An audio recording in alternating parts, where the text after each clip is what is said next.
Here's a quick video of me installing my lace wig today. So I started by slicking my hair back and then putting on this nude stocking cap and cutting out little holes for my ears. And then I took Got To Be hairspray and sprayed it all along my hairline, a little bit in my hair and a little bit on my skin, and then kind of rubbed it in to make sure it was like really sticking to my skin.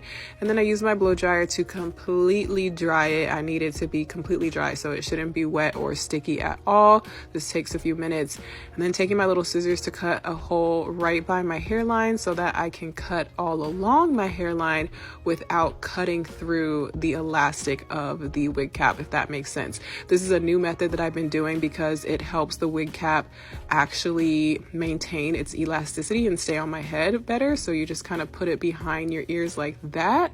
Hopefully that makes sense, but it helps the wig cap stay on your head better. Then I'm using some powder foundation in a color that's like a few shades lighter than my skin tone because we're trying to give scalp, okay? We're trying to give bald. So I'm covering up all of my dark hair so that doesn't end up showing through my wig. I'm using the Bold Hold Extreme Wig Glue. You can get this on Amazon. It's in my link in bio. And I'm just using a little bit to basically stick down the edge of the stocking cap first, just to make sure that's not going to lift up.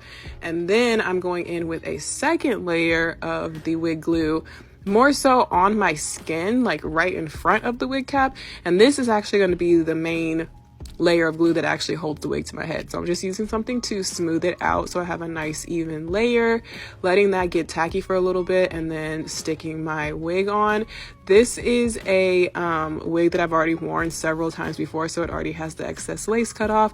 So I just need to stick it into place, tie it down with a headband for a few minutes, and boom.